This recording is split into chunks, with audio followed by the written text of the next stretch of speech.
Hi, I'm Dustin Mason from Performance Lexus in St. Catharines, and this is the all-new 2023 RX 500H, and this particular one is the F-Sport Performance 2 package.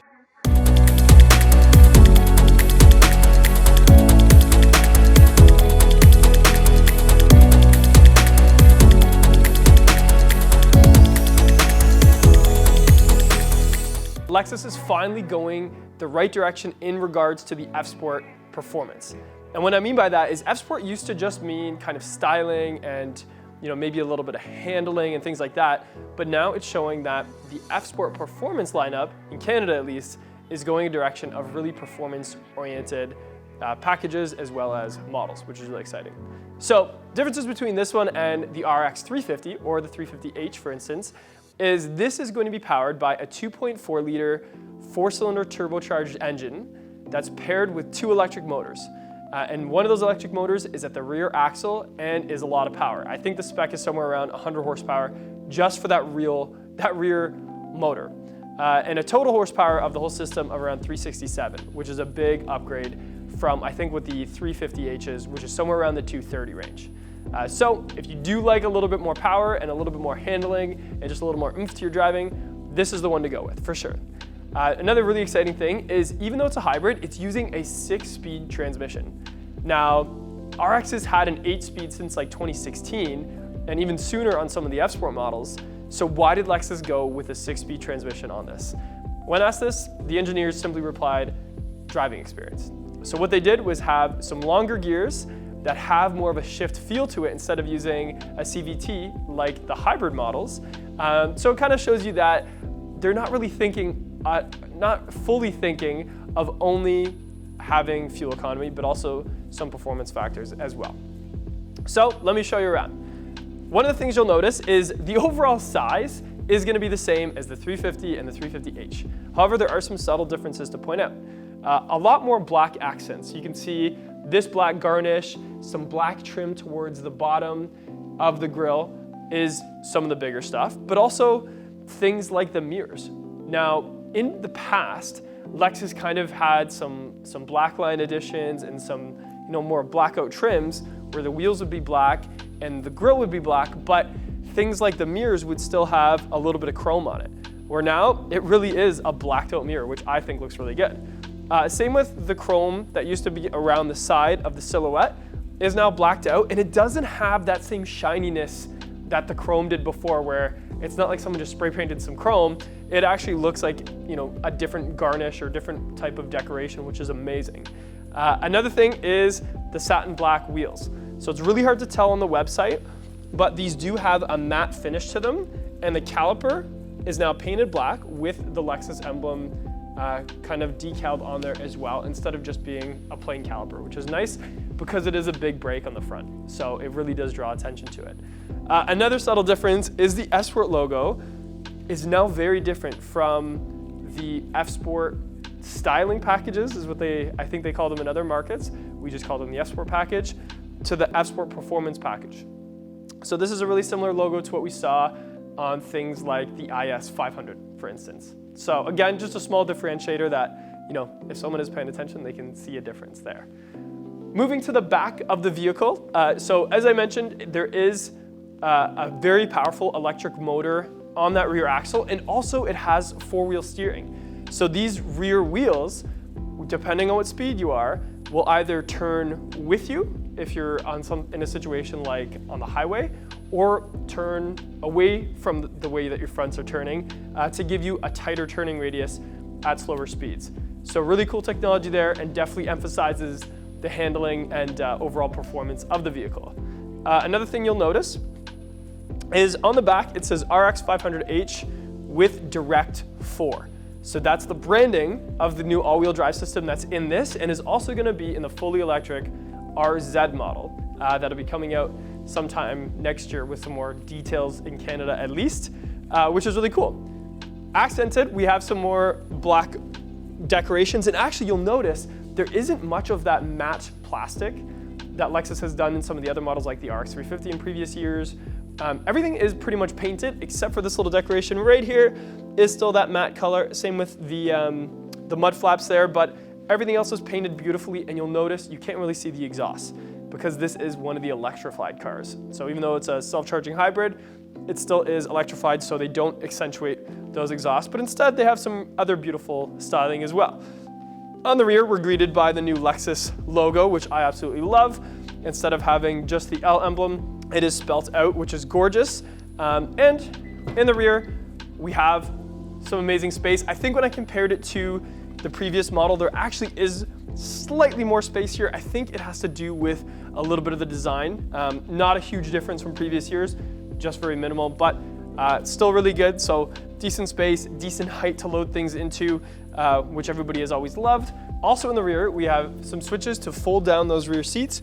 Just off here to the left, you can fold them independently without having to go around to the front and without having to push them down. So again, if you're loading stuff in there and you decide you needed a little bit more space in your trunk, you can access that really quickly off to the left here. And you also have a little grocery hook, which I absolutely love. If I have anything in a bag, instead of just placing them on the ground, you can hang it up right there to the left as well, which is great. And there's one on each side of the trunk. Also, all these vehicles do come with the full set of manuals as well as the medic kit, which is just Velcroed to the side. You can move that around a little bit. In the trunk, the mat does have, this one has the Rioja red interior, so it's really nicely paired with a little bit of red stitching here on the mat. But underneath, we do still have a spare tire. Now I know that sounds silly to point out, but a lot of cars are going to run flats, and this one, the 500H, still has a spare tire, which is great, especially when you're shopping for tires, because of then it opens up a few more options. Also, I noticed that this one has a Bridgestone tire that is a little bit more performance oriented versus the regular gas 350, which the ones that we had here at the dealership were a Goodyear tire, and it wasn't as performance oriented for sure. Okay, now moving to the interior, the back seat space is absolutely amazing for passengers. So we do have a few things like heated and cooled rear seats, which can be accessed from the center console right here, and there's also a climate control now.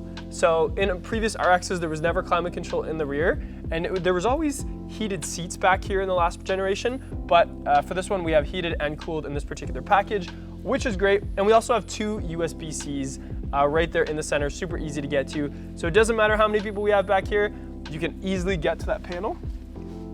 Also, a really nice center folding armrest with some cup holders and a little bit of storage space as well. Nothing, super over the top there. One of my favorite things about the new RX, and I've said this all the time, is how the door handles work. So I know it sounds silly, but I find that older door handles are just ancient now, and the fact that you can just, with one press and one motion, exit by just placing your thumb on the handle as you go to exit the vehicle, it's a really smooth motion. And if you needed to get out and there's a power failure or something like that, you can just kind of pull on this, and if you do it twice, it activates it, and it just acts like a regular kind of like lever, I guess you could say, or a regular handle. Now also back here, since in Canada, the F Sport Performance Package 2 does have that power folding seat, as I mentioned. You can access it on the side here, just right there. So if you're reclining, it's super easy to be able to recline it or fold it down from here. Also, it is genuine leather interior as well, with a really nice ultra suede kind of accented, and I'll show you a little bit of that more in the front seat, but I did want to point it out here as well. So just like I mentioned, the door latches are electric, so you just kind of apply pressure, super easy.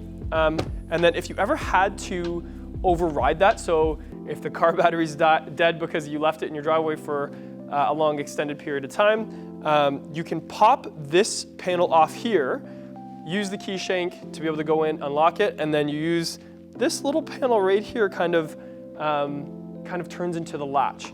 You do have to apply a decent amount of pressure though, so I will heads up, don't do that unless you absolutely have to, because it does kind of suck. But come on into the interior. So again, we have a lot more ultra suede, kind of accented, not only in the cabin, but also a little bit on the seats. I find these F Sport seats in the previous generations were comfortable for me, but some people were hit or miss on them. These ones, I find the bolsters not quite as aggressive and a little bit more, I guess, dynamic for people of different comfort levels, I guess you could say, which is really great. Now looking at the rest of the interior, we have some really nice piano black accents here.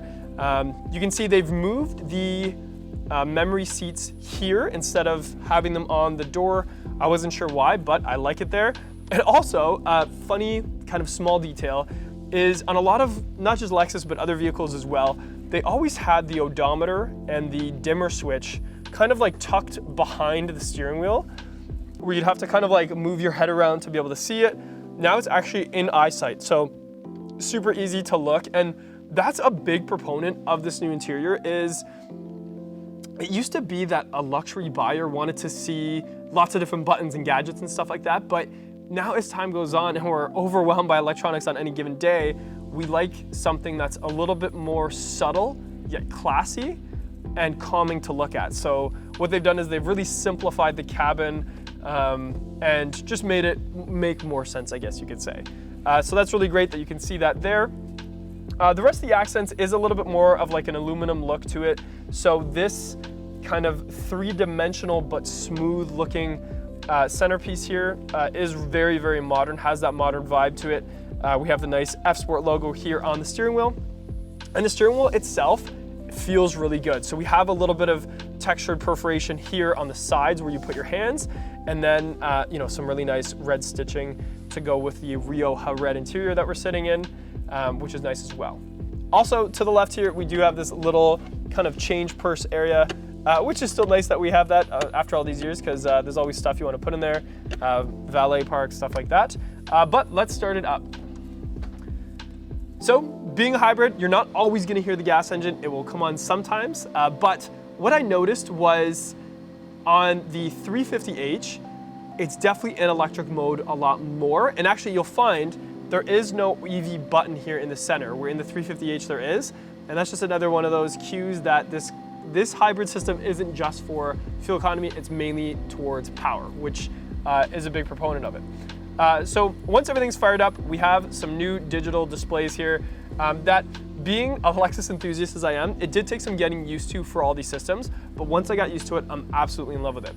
Things like the touch kind of arrows here on the steering wheel that control the heads-up display. Now, since there's no labels on it, it is customizable through the heads-up display. So as I'm looking out the windshield, I can then see kind of what each one of these buttons does when I rest my fingers on them. And you can actually change that sensitivity to having gloves on or not having gloves on, depending on how you want to set it up.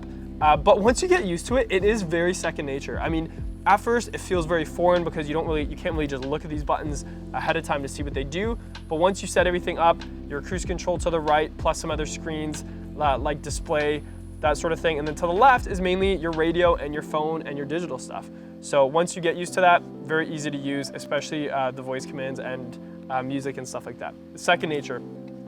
We have some nice paddle shifters here as well. And then over to the screen, I find most of the time I'm using Android Auto or Apple CarPlay. Those platforms just seem to work very flawlessly with it, without much hiccups. Maybe the first couple times I connected, there was a little bit of hiccups, but it really did work itself out, and I use it pretty much every single time now, which is great. And actually, I just put my phone inside the center here where there's a little cute wireless charger, and I don't even touch my phone. I just shut it.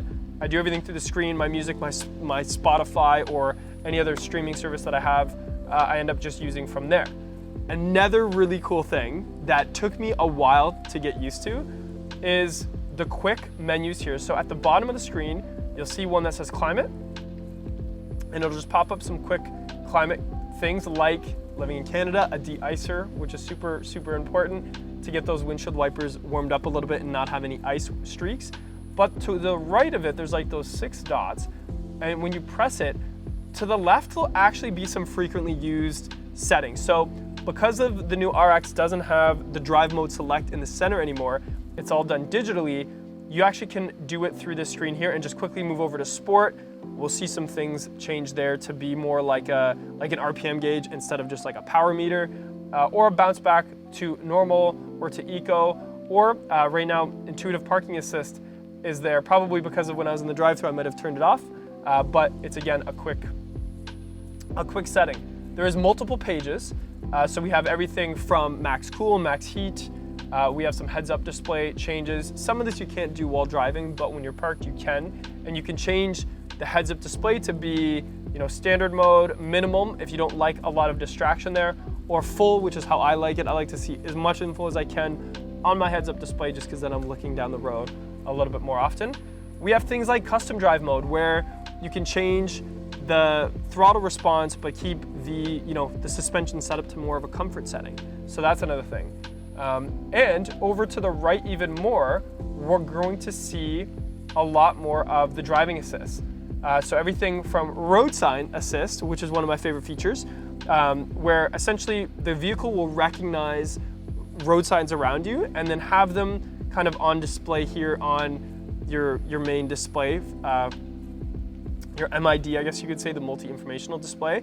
So if you're driving down the highway and you look down and it shows like a construction sign, it means the car picked up that you're driving through a construction zone. Or I was at a stoplight on my way into work today and there was no right turn on red, which I didn't realize. Luckily I wasn't turning right, but if I looked down, it actually said no right turn on red. So it does pay attention to the signs around you.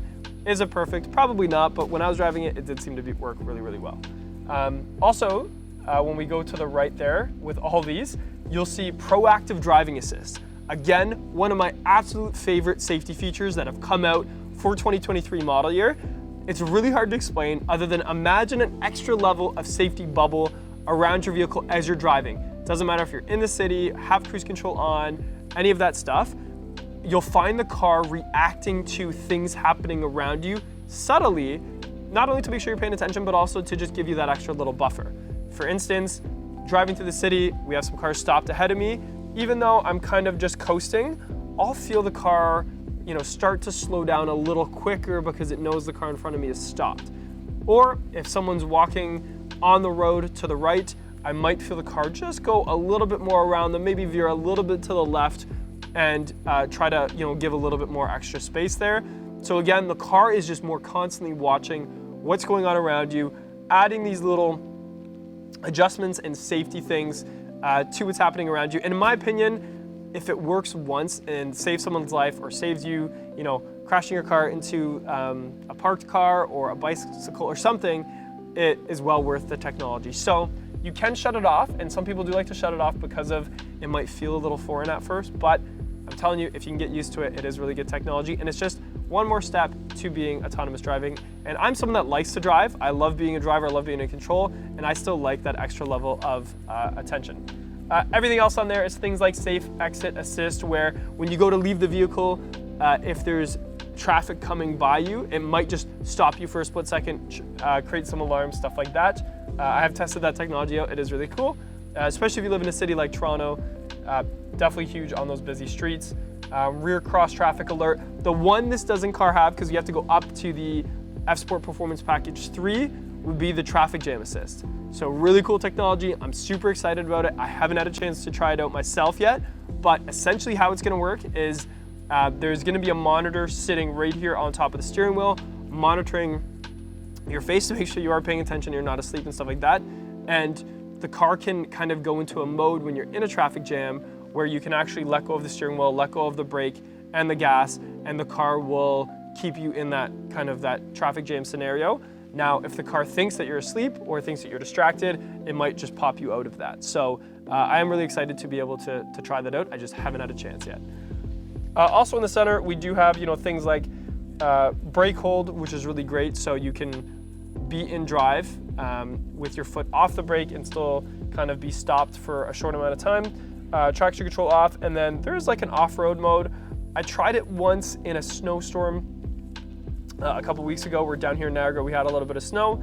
I don't know if it was the right situation to be doing it because it didn't seem to help me too much. I felt like there's more power going to the wheels.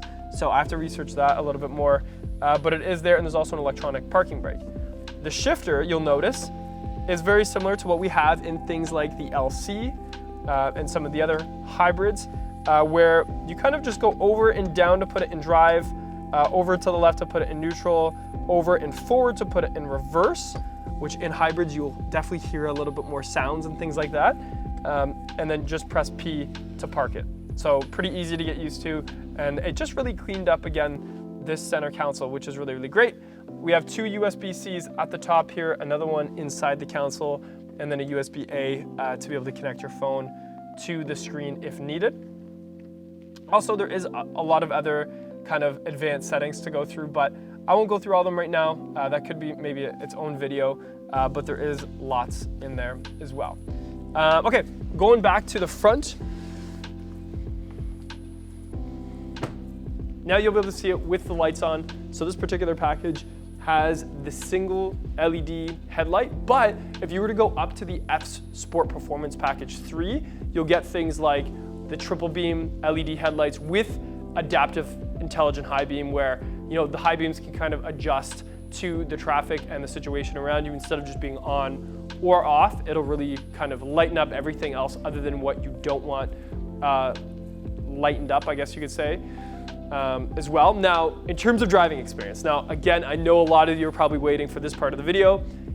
I spent a little bit of time with this, and at first I didn't know what to think. Is it gonna be enough of a difference because of the price point? How does it feel? Is it gonna feel like a hybrid? Is it gonna feel like a performance? And I am very impressed. So the best way I can describe it is a turbocharged 4-cylinder with no boost leg. Because of that hybrid axle, I'm sure it's the bigger one in the back, the hybrid powertrain is making up for that turbo lag. So things like launching, even with these more performance-oriented tires, we do have a little bit of wheel spin, a little bit of get up and go, but also because of 6-speed transmission, even on the highway, there is still that driving experience where when you step on it, you do feel kind of that oomph. Again, think of all the things working in your favor. A 2.4 liter turbocharged 4-cylinder, a hybrid powertrain, and then also just everything working kind of in synergy together, which is really great. So it does feel a little heavy, but I kind of liked that in the RX 500h, where in the handling, in the corners, it feels very planted. Everything's working together, especially with that adaptive suspension that's in it as well that you can customize. It just felt like you were driving a machine, which I really, really liked. I found the RX 350 did feel a little bit lighter, especially in the corners, but it didn't necessarily feel faster or slower versus the RX 500 in corners or in a straight line. The RX 500 definitely has a lot more get up and go. The last thing I should mention is the presence of that front grille and Lexus logo. So this is a frameless design, is what Lexus has kind of gone the direction of. So we kind of have a grille that flows into the top of the bumper and in turn into the hood. A lot of people are mixed on it. I really like it, especially from far away. I think on the roads, it does catch your eye instead of just blending in with all the other cars out there right now. Also, one of my favorite things is the Lexus heated logo here. So I love it for the reason that my Lexus logo won't be covered in ice and snow, but it also does serve as a sensor for a lot of those safety systems that we mentioned, and having it heated will keep those systems working longer into the winter season, especially being here in Canada. So much of the year is covered in ice and snow, so that really does help with the safety, keeping it active, but also having your Lexus logo displayed, which I think is really cool. Okay, so you're probably wondering, how much is the RX 500h? So the package that you've seen today is the F Sport Performance 2 package in Canada, and that is around the $80,000 mark, plus freight and charges and tax and fees and all that stuff. Now, the package up, which would be the F Sport Performance 3 package, is about $85,600, and that's gonna add some of those features like the traffic jam assist, like front cross traffic alert, also things like a rear inverter and intelligent park and things like that. So depending on the package or depending on how much you want to spend, you can choose between those two trim levels in Canada at least. Also, if you like this video, please like, subscribe, and if you have anything else questions-wise or things that you want to see in future videos, please put them in the comments below. Even us doing this video today was because of someone in the comments did recommend it. And in the comment section on the last RX video that we did even have some feedback for Lexus Canada, like how on the website the wheels looked like they were a matte color when they were actually more like a black chrome. So we were able to communicate those out and be able to change some things marketing wise and answer questions like paint codes and stuff like that. So definitely we'll keep the videos coming, keep the questions coming, and I'll see you in the next time. Thanks again.